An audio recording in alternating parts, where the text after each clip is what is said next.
They thought they could take everything from me, my family's farmland, my legacy, my future, all sold off by an HOA that had no right to touch it.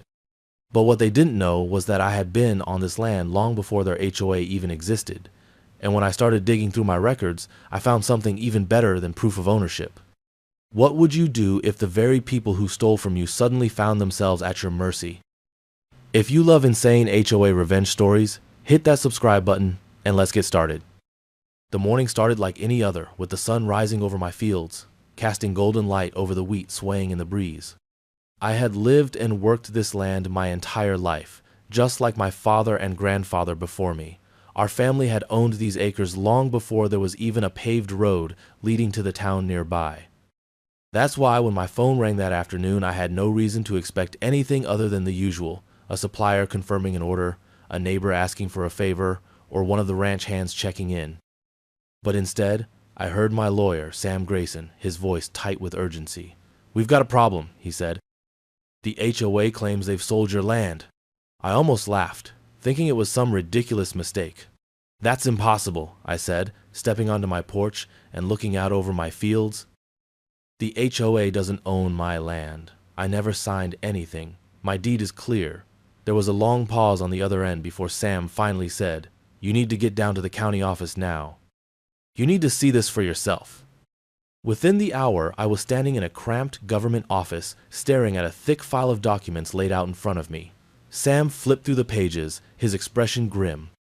"This," he said, tapping one of the stamped forms, "is a sales agreement transferring 1,500 acres of your farmland to the Oakwood Hills Homeowners Association. According to this, you sold them the land 6 months ago." I shook my head in disbelief. "That's a lie. I never sold anything." He nodded. "That's what I thought, but take a look at this." He handed me another paper, a copy of a signature, supposedly mine, authorizing the transfer. My stomach turned. The signature looked close, but not quite right. "This is forged," I muttered, my hands tightening into fists. "They faked a sale and think they can get away with it." Sam leaned against the counter, sighing. "Not just that. The HOA already flipped it to a developer. Construction is scheduled to start next month.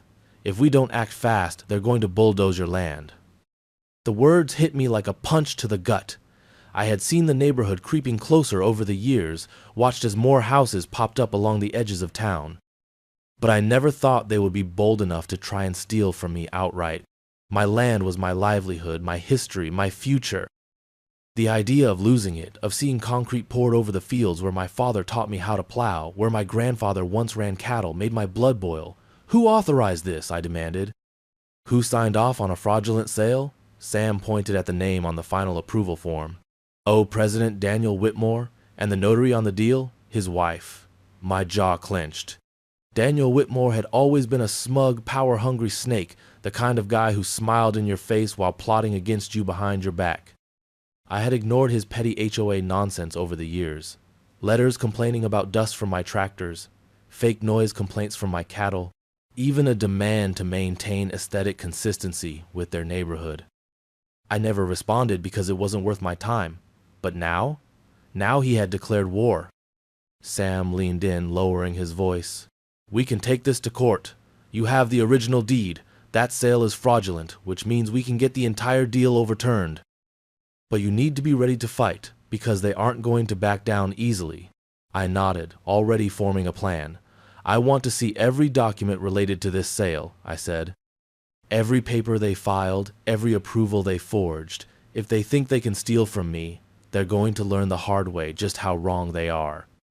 Back at home, I pulled out my safe and laid out the documents my father had passed down to me, the ones proving my family's ownership of this land for generations.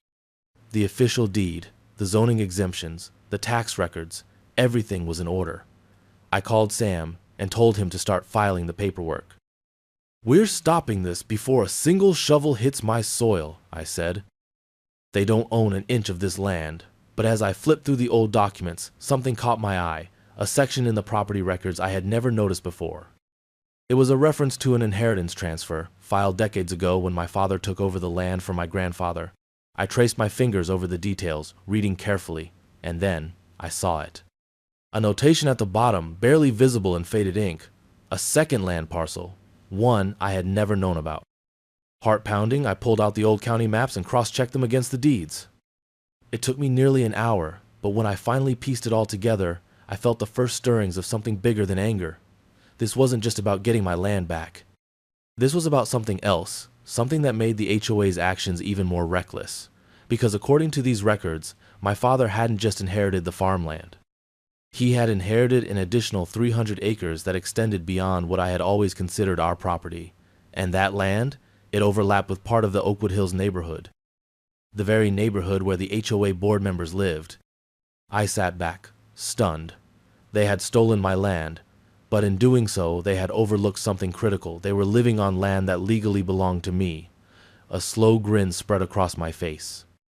This wasn't just a legal battle anymore. This was an opportunity.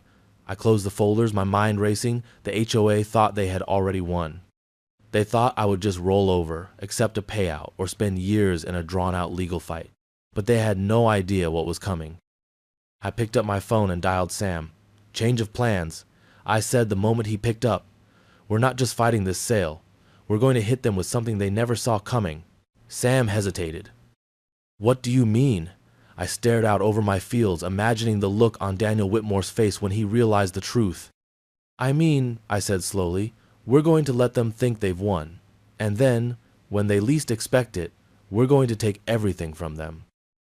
I spent the next 2 days buried in paperwork, old maps, and every legal document my father had ever saved, combing through the fine print like a detective piecing together a crime scene. The more I looked, the more certain I became. My land wasn't just mine, it was bigger than I had ever realized. The records were all there, hidden in plain sight, stretching back over 60 years. My grandfather had bought the original 1,500 acres, but tucked away in an inheritance transfer when my father took over was an additional 300-acre plot, one that hadn't been farmed in decades. And that land? It stretched directly under parts of Oakwood Hills, the very neighborhood that had been trying to take my land. The HOA board, including that smug bastard Daniel Whitmore, had been running their little kingdom on land that still legally belonged to me. The discovery hit me like a sledgehammer. If I owned that land, it meant that dozens of houses, manicured streets, and even part of their fancy HOA clubhouse were built on my property. And the best part? The HOA had never actually filed the necessary paperwork to transfer ownership. They had simply assumed that when the development expanded, everything had been squared away legally. But it hadn't. Their lawyers had either been sloppy or cut corners, and now that mistake was about to cost them everything. I drove straight to Sam's office, my truck kicking up dust as I tore down the gravel roads into town. He barely had time to greet me before I slammed the papers down on his desk. "Look at this," I said, my pulse pounding. "Look at this damn gold mine we just found." He scanned the documents, flipping pages with the precision of someone who had spent his life in legal battles. His eyebrows furrowed. "Wait a second," he muttered, reaching for a zoning map from the county records. "If this is correct, then your property line extends beyond the northern boundary of Oakwood Hills. Jesus, Frank, do you realize what this means?" I leaned forward, gripping the desk. "I know exactly what it means. It means those HOA bastards are living on my land." Sam let out a low whistle, shaking his head. "This is a mess, a massive mess. If what you're saying is right, then legally every homeowner in that section of the neighborhood is on land that was never theirs to begin with." He paused, tapping a pen against his desk. "Which means their property deeds are invalid. Their mortgages? Based on land that was never properly transferred? If you wanted to, you could file a claim and take it all back." A slow grin spread across my face. "That's exactly what I plan to do." Sam leaned back in his chair, rubbing his temples. "Frank, you have to understand, this isn't just some simple lawsuit. You're talking about pulling the rug out from an entire community. People could lose their homes." I crossed my arms. "They had no problem trying to steal my land. They tried to erase my family's legacy, and you think I should feel bad for them?" He sighed, knowing there was no talking me out of it. "So what's the plan?" I thought about it for a moment. "We wait." Sam blinked. "Wait?" I nodded, my mind already working ahead. Right now, they think they've won. They think I'm scrambling, getting my little lawsuit together, trying to stop them from developing my land. But what happens when they find out they're the ones who built their houses on stolen property? A slow smile crept onto Sam's face. "They'll panic." Exactly, I said, and we use that panic. We let them go forward thinking they've won. Let them spend their money, sign their deals, break ground on my land. Hell, let them start construction. And then we hit them with everything at once. The next few weeks were agony. I went through the motions, pretending to be the frustrated farmer fighting a losing battle while quietly putting everything in place. I filed the necessary paperwork with the county but didn't make a big deal about it. I let the HOA keep sending their violation notices, let them believe they had me cornered. All the while, I was preparing for the moment I would drop the hammer on them. Then, one afternoon, a letter arrived in my mailbox, an official notice from the Oakwood Hills HOA. It was exactly what I had been waiting for. Final notice of land acquisition. Dear Mr. Franklin Johnson, the Oakwood Hills Homeowners Association has completed the sale of Parcel 16A to Oakwood Hills Development, LLC. As per county regulations, your claims regarding land ownership have been reviewed and deemed invalid. The development will proceed as planned. Any further disputes may be directed to the HOA Legal Counsel. Effective immediately, construction will begin on the 1st of October. Any trespassing beyond this date will result in legal action. Best regards, Daniel Whitmore, HOA President. I read it twice, then laughed so hard I had to sit down. They had just signed their own death warrant. That very night, I filed an official land ownership claim with the county, citing the inheritance clause that proved my continued ownership of the 300-acre section of Oakwood Hills. The filing triggered an automatic property review, which meant that every single homeowner in that section would soon receive a notice that their deeds were now under dispute. Their mortgages would be flagged. Their insurance policies would be questioned. Their entire neighborhood would be in limbo. I could only imagine the look on Daniel Whitmore's face when he got the same letter in his mailbox. The man had spent years using his position to bully people, playing king of his little HOA empire, thinking he was untouchable. But he had made one mistake. He came after me on my own land. The next morning, I made my way down to the county courthouse, where an emergency meeting had already been called. Apparently, the panic had started spreading fast. Homeowners were showing up at the HOA office demanding answers. Real estate agents were calling, confused about why they couldn't close on home sales. And in the middle of it all was Daniel Whitmore pacing back and forth in the courthouse hallway, his face pale as a ghost. He spotted me before I reached the clerk's desk, his expression twisting in fury. "What the hell did you do?" he snarled, storming toward me. I stopped, crossed my arms, and smirked. "You sold land that didn't belong to you, Daniel, and now you're about to lose everything." His jaw clenched. "This won't hold up in court. The HOA has power." I tilted my head. "Oh, I know. That's why I made sure the banking institutions knew about the dispute before the HOA did. You know what happens when a property's deed is flagged as invalid? Mortgages freeze. Sales collapse. Insurance policies get suspended." I leaned in. "Tell me, Daniel, what happens when a whole neighborhood suddenly becomes unsellable?" His confidence shattered in real time. You wouldn't." "I already did." I left him standing there, watching as everything he had built started crumbling around him. The real fight was only beginning, but I already knew the outcome. I wasn't just taking back my land, I was taking their homes too. And when the dust settled, there wouldn't be an HOA left to fight me. I spent the next month laying the foundation for what was about to become the most satisfying downfall I had ever orchestrated. It took patience, restraint, and a whole lot of pretending to be defeated, but I knew that every second I let them think they had won was another second I got closer to dismantling them completely. Daniel Whitmore and his HOA cronies strutted around like kings, acting as if my land was already theirs, as if I were just some stubborn old fool who didn't know when to give up. They had no idea that every smug smirk, every condescending letter, and every fake legal threat was just adding fuel to the fire I was about to set under them. The first step was keeping them overconfident. If they had the slightest suspicion that I was preparing to crush them, they'd go on the defensive, and I needed them to feel completely secure in their fraud. So I played the part of the angry but ultimately powerless farmer. I showed up at their HOA meetings, yelling about the injustice of it all, demanding answers that I knew they wouldn't give me.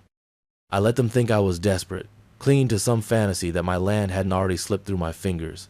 I watched Daniel smirk at me from across the room while his board members whispered amongst themselves, probably talking about how I'd eventually break and take whatever measly settlement they were planning to offer me once they were done burying me in legal fees. But while I was putting on a show for them, I was working in the background. I had already filed my land ownership claim with the county, but that was just the beginning. I needed more than just legal documents. I needed proof that the HOA had knowingly acted in bad faith, that they had orchestrated a fraudulent sale, and that Daniel and his board had knowingly built homes on land that wasn't legally theirs. So I started talking to people, a lot of people. First, I went to the county records office and requested every single document ever filed under Oakwood Hills. Most of it was standard development paperwork, but then I found the meeting notes. HOA board meetings had to be documented by law, and while most of the records were vague and sanitized, one particular entry caught my attention. It was from 4 years ago, when the HOA had first expanded the neighborhood. Buried deep in the transcript was a discussion about a potential zoning irregularity regarding a portion of the land. It wasn't detailed, but the board had brushed it aside, concluding that it was unlikely to cause legal issues. That was my smoking gun. They knew there was a problem with the land ownership and went forward with construction anyway. Next, I went to the residents. Not everyone in Oakwood Hills was part of the HOA cult, and I found more than a few homeowners who were sick of Daniel Whitmore and his cronies. I started with Lisa Patterson, one of the first residents to buy a home in the expanded section. She had been on the receiving end of the HOA's harassment for years, everything from fines over mailbox colors to demands that she repaint her front door because it was a shade too dark. When I told her what I had found, her face turned white. "You mean my house might not even legally be mine?" she whispered, gripping the edge of her kitchen counter. I nodded. "And it's not just you, it's a lot of homes, and the HOA knows it." That was all she needed to hear. She gave me every letter, every fine, and every shady interaction she'd had with the board. I had no doubt she'd spread the word to the other homeowners, which was exactly what I wanted. The final piece of the puzzle was the developer. The HOA had sold my land to a construction company, but I needed to know how deep the rot went. I had Sam dig into their financials, and what he found was even better than I expected. The development deal had been rushed through approvals, skipping over multiple steps that should have required land surveys, zoning confirmations, and environmental impact assessments. And the kicker? The development company had already taken out loans based on the expected value of the neighborhood expansion. That meant if my land claim held up, and I knew it would, the entire project would be in jeopardy, and the developer would be looking for someone to blame. But while I was gathering my evidence, the HOA wasn't making things easy for me. If they weren't busy threatening me with fines for imaginary infractions, they were trying to turn the community against me. Flyers started showing up in mailboxes about a disgruntled former landowner who was attempting to undermine the community. They claimed I was trying to steal homes from innocent families, that I was a disruptive force trying to devalue property values out of spite. The audacity of it almost made me laugh. Then, one morning, I woke up to find my fence torn down. It wasn't just vandalism. The entire stretch of fencing along the border between my farmland and Oakwood Hills had been ripped out overnight. And sitting right at the edge of my property in all its smug, condescending glory was a freshly planted HOA sign declaring the land as future development of Oakwood Hills. I stood there for a long time staring at that sign. Then I pulled out my phone and took a picture, sending it straight to Sam. This is the final straw. They're getting cocky. What's the plan? We let them bury themselves. The next few weeks were crucial. I documented everything: the harassment, the destruction of my property, the public statements they made about the land belonging to them. I even hired a private investigator to record a few of the more interesting conversations happening between Daniel and his board members at the local country club. I wanted them to feel completely safe in their fraud. And then, right when everything was lined up perfectly, I dropped the first bomb. The county sent out official notices to every homeowner in the disputed section, informing them that their property deeds were now in question due to an unresolved land claim. Within hours, the Oakwood Hills HOA office was flooded with phone calls from terrified residents. People who had thought they owned their homes were now staring at legal uncertainty. Property sales were halted. Mortgage lenders were flagging the neighborhood. The entire community was in panic mode. And then came the lawsuits. One by one, the homeowners who had been unknowingly duped by the HOA started lawyering up. The construction company, realizing that their investment was about to go up in smoke, turned against the HOA, accusing them of knowingly misrepresenting the land deal. The local news even picked up the story. A small-time HOA caught in a massive land fraud scandal. putting dozens of families at risk of losing their homes. Daniel Whitmore? He disappeared from public view. The other board members? They scrambled to save themselves, throwing Daniel under the bus, claiming they had no idea about the fraudulent land deal. And me? I just waited. Waited for the exact right moment to deliver the final crushing blow that would end Oakwood Hills HOA forever. The morning I filed the lawsuit, I knew the days of Oakwood Hills HOA were numbered. The case wasn't just about reclaiming my farmland anymore, it was about owning everything they thought was theirs. My attorney Sam had done his due diligence, preparing a legal tsunami that would sweep through their entire operation and leave them drowning in lawsuits, unpaid debts, and furious homeowners. With my original land claim now verified by the county, our case wasn't just strong, it was undeniable. The moment that lawsuit was stamped and entered into the system, every homeowner in the disputed area became tangled in the mess that Daniel Whitmore and his board had created. And the best part? They had no idea it was coming. I made sure they found out in the most painful and public way possible.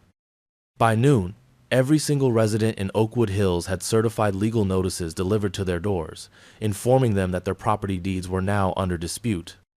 Their homes, the ones they thought they owned, were built on land that had never been legally transferred. Their mortgages, their insurance policies, their property values, all of it was now in question. The reaction was instant chaos. Residents stormed the HOA office demanding answers, but there were none. Panic spread like wildfire, homeowners frantically calling lawyers, banks, and real estate agents. People who had just signed mortgages found out they had bought houses sitting on stolen land. Sellers who were in the middle of closing deals had their transactions frozen. No one could buy, sell, or refinance a single house in the disputed area because legally it all belonged to me. And then the media caught wind of it. It started with the local paper, but once word spread that an entire HOA neighborhood was built on land they didn't own, it didn't take long for bigger news outlets to pick up the story. The headline was like something out of a nightmare for the HOA. Suburban scandal, whole neighborhood built on stolen land, homeowners face uncertain future. Suddenly, everyone wanted to talk to me. Reporters called, real estate lawyers reached out, even politicians started weighing in, because if Oakwood Hills fell, what other developments had made similar mistakes? I stayed quiet at first, letting the HOA scramble to explain itself, and scramble they did. At the next emergency HOA meeting, the board tried to control the damage. Daniel Whitmore, who had gone into hiding for the last week, finally showed his face, standing at the podium, drenched in sweat under the fluorescent lights. The residents weren't just mad, they were out for blood. "You told us everything was legal," one man shouted. "You said our deeds were clear," a woman yelled, waving her mortgage papers in the air. "What the hell are we supposed to do now?" Daniel raised his hands, trying to calm them down. We are working closely with our legal counsel to resolve these misunderstandings," he stammered. "Rest assured, we are confident that." "Misunderstandings," I said, standing up from the back of the room. The entire room fell silent as I made my way to the front. Every pair of eyes turned toward me, including Daniel's, who went pale the second he realized I was there. I held up a thick folder of legal documents. "This," I said, my voice steady, "is not a misunderstanding. It's fraud. It's illegal property transfers, it's zoning manipulation, and it's deception on a scale that's going to bankrupt this entire neighborhood." I let the words sink in, watching the panic spread across the crowd. "Your HOA stole my land, built houses on it, and pretended like it never happened, and now I'm taking it back." The room exploded. Residents were on their feet, screaming at the board. Some people were crying, realizing they had put their life savings into a home that wasn't even legally theirs. Others turned on Daniel directly. "You told us we were fine," one man shouted, stepping toward the podium. "You lied to us." I didn't," Daniel stammered, but he had nothing. No explanations, no way out. And then came the lawsuits. Within days, I wasn't the only one suing the HOA. Homeowners who had once thought I was the enemy were now filing their own lawsuits, demanding compensation for fraud, misrepresentation, and financial damages. Banks started pulling back from the neighborhood, refusing to issue new loans on disputed properties. Home insurance companies revoked policies due to the legal limbo. And worst of all for Daniel, the developer who had bought my land turned against him. See, the construction company that had bought the fraudulent land from the HOA had no idea it was a scam. They had been promised that everything was legitimate, and now their entire project was dead in the water. Their investors were furious, their funding was frozen, and they needed someone to blame. That someone was Daniel. The developer's lawyers filed a $20 million lawsuit against the HOA for fraud and breach of contract, claiming they had been duped into purchasing land that was never legally available. That was the death blow. With multiple lawsuits now pending, the HOA's finances collapsed. Their legal defense fund, gone. Their reserve funds, drained from trying to fight me. Within weeks, they were completely bankrupt. The once powerful HOA, the same people who had harassed me for years, who had tried to erase my family's legacy, were done. And Daniel? He resigned in disgrace, but not before being personally sued by multiple homeowners who had lost everything due to his lies. But I wasn't done yet. See, owning the land meant I could do whatever I wanted with it. And after watching them steal from me, threaten me, and try to bury me in legal nonsense, I decided that I was going to take everything from them. So I put the entire disputed section of Oakwood Hills up for sale. Not the homes themselves, just the land beneath them. I made one simple announcement. The land beneath Oakwood Hills is now for sale to the highest bidder. If the homeowners wanted to keep their houses, they would have to buy the land from me at market price. Some could afford it. Most couldn't. Overnight, property values tanked. Nobody wanted to buy a house on uncertain land. Mortgage lenders refused to touch them. The people who had once treated me like some dumb farmer were now begging me for mercy. I gave them none. One by one, the houses in Oakwood Hills went into foreclosure as homeowners defaulted on their mortgages. Investors swooped in and bought the land dirt cheap. And when the dust settled, Oakwood Hills no longer existed. The neighborhood was gone, the HOA was gone. And I stood on my reclaimed farmland, watching as the last of their expensive homes were bulldozed to make way for what had always been meant to be there, my family's land. I had won, and I had taken everything from them. The courtroom was silent as the judge adjusted her glasses and looked down at the stack of documents before her. I sat next to Sam, arms crossed, watching as the HOA's attorney fidgeted in his chair. Daniel Whitmore sat at the defendant's table, sweating through his suit, his hands clasped so tightly they had turned white. Around us, the room was packed with residents of Oakwood Hills, homeowners who had shown up to hear their fate, to find out whether they still legally owned their homes or if they had been living on stolen land all along. The tension was thick, the weight of every decision the HOA had made crashing down all at once. The judge cleared her throat, and when she spoke, the words sealed the fate of Oakwood Hills forever. This court finds that the Oakwood Hills Homeowners Association engaged in fraudulent property transactions, knowingly misrepresented land ownership, and participated in deceptive practices that led to the unlawful sale and development of property that legally belongs to the plaintiff, Franklin Johnson. Therefore, the sale of the disputed 1,500 acres of farmland is hereby nullified. Furthermore, the court acknowledges that, per the legally binding inheritance records, an additional 300 acres of land within Oakwood Hills remains the sole property of the plaintiff. Any existing structures built on this land are subject to his discretion as the rightful owner. The gasps that filled the courtroom were everything I had been waiting for. The HOA's attorney jumped to his feet. "Your Honor, this ruling will create devastating consequences for the community." The judge didn't even look up. The HOA had ample opportunity to address these legal concerns before developing land they had no right to claim. They ignored it. They buried evidence. They threatened and harassed Mr. Johnson instead of addressing the issue legally. The consequences they face now are entirely of their own making.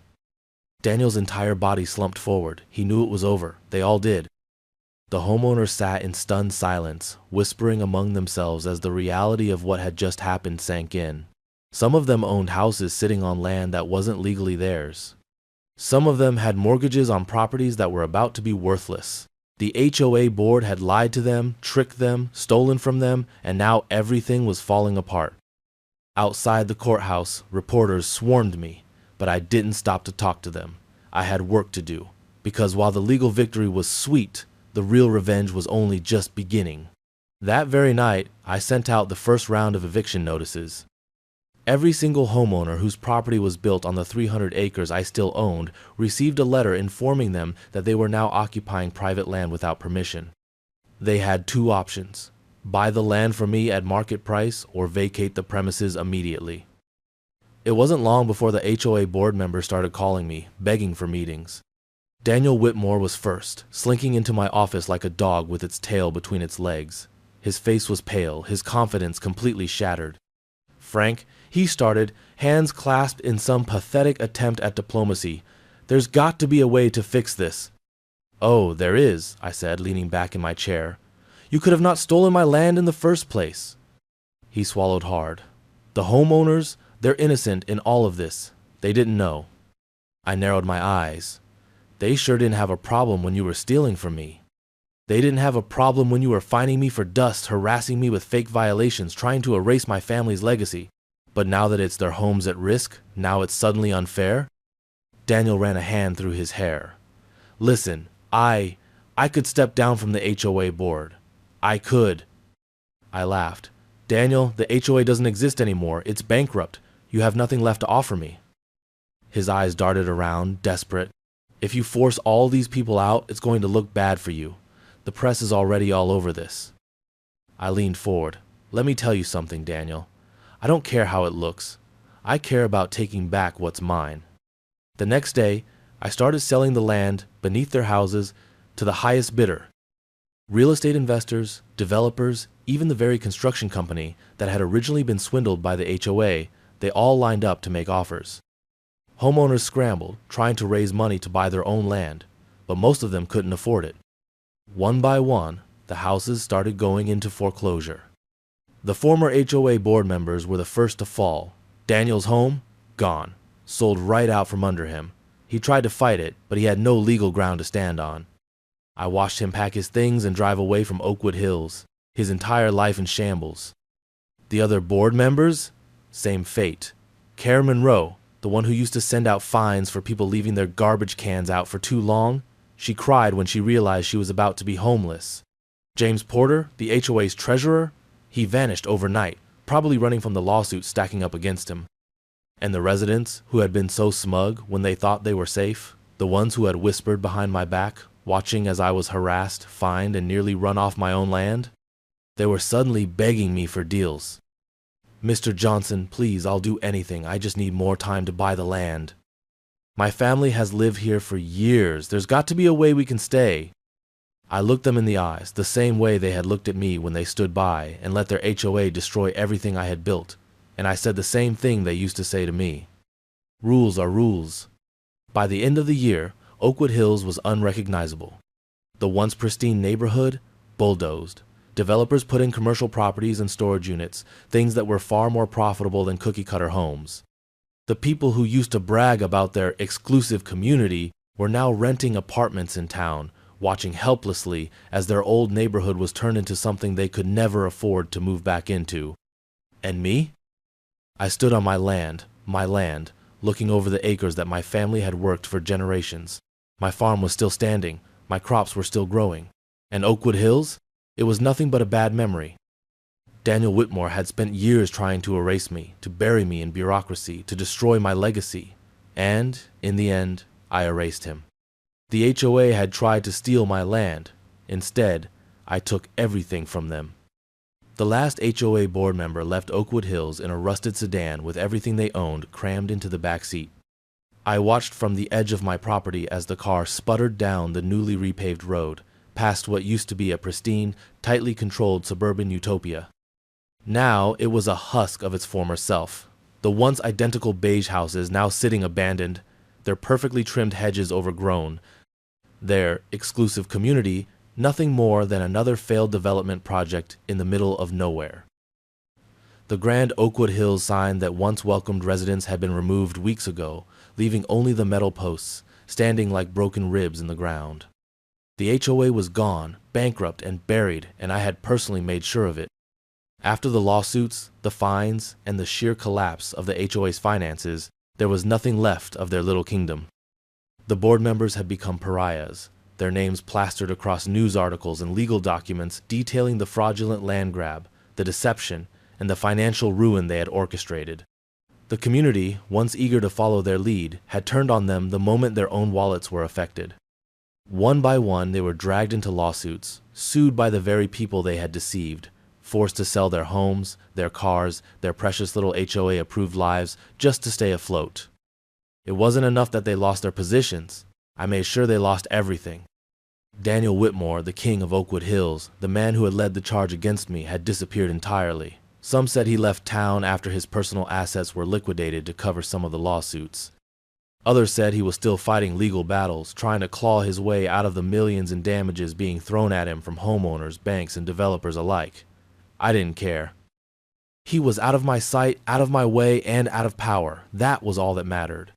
Some homeowners had tried to negotiate with me, pleading for some way to keep their properties. They begged, offered payments, even tried to convince me that they had no part in what the HOA had done. I listened to each of them, arms crossed, as they stammered through excuses and justifications. We never wanted this. We didn't know they were stealing your land. I always thought the HOA was being unfair to you, but I couldn't say anything. You understand, right? I have kids. They grew up in this house. Please, don't make us leave. I stared at them the same way they had stared at me years ago when the HOA had harassed me, fined me, and tried to take what was mine. And I told them exactly what they told me back then. Rules are rules. I sold the land out from under them without hesitation, parceled it off to developers, turned their backyards into commercial lots, storage units, and farmland again. The few that could afford to buy back their land paid triple what it was worth, their desperate attempts to cling to their suburban fantasy, filling my pockets with the same kind of greedy exploitation they once supported. And the rest? They left. They had no choice. I watched them pack their expensive SUVs, watched their moving trucks roll out one by one, watched their perfect little community crumble into nothing. There was no negotiation, no pity, no second chances. I had given them the same kindness they had given me. The moment the last of them was gone, I stepped onto my land, fully mine once again, and let out a breath I had been holding for years. The fields stretched out before me, untouched by construction, undisturbed by entitled homeowners trying to erase what had stood for generations before them. The soil was still rich, the trees still standing. Despite everything, the land had survived, and so had I. For the first time in a long time, I could truly breathe. I walked through my reclaimed farmland, the dirt familiar beneath my boots, the air heavy with the scent of wheat and soil. It felt right. This land had always belonged to me, to my family, to generations who had worked it long before any HOA existed. It had never belonged to them, and now it never would again. The developers who had partnered with me were already making plans, returning large portions of the land to agricultural use, as it was always meant to be. What used to be perfectly aligned rows of McMansions would soon be grazing land, fields of crops, and open space once more. The town had even approved a farmer's market on the southern end of the property, allowing locals to buy and sell produce, a permanent reminder that Oakwood Hills had failed and that I had won. The press had tried to frame me as a villain, some kind of heartless landowner who had destroyed an entire neighborhood out of spite. But the people who mattered, the ones who had seen what the HOA had done to me, they knew the truth. The HOA had dug their own grave. I had simply buried them in it. I stood on my porch that evening, watching the sun dip below the horizon, casting long shadows over the land that was mine once more. For the first time in years, there were no HOA letters in my mailbox, no fines, no threats, no entitled board members demanding I bend to their will. There was only peace. And as I took a sip of my drink, feeling the weight of total victory settle over me, I thought about everything I had learned. Patience. Power. Revenge. They had tried to take everything from me, believing they were untouchable, believing that a piece of paper and a board of self-important suburban dictators could erase generations of history. But they had underestimated one thing. This land wasn't just dirt and property lines. It was my legacy. And no one, not an HOA, not a corrupt board, not an entire neighborhood, was ever going to take it from me again.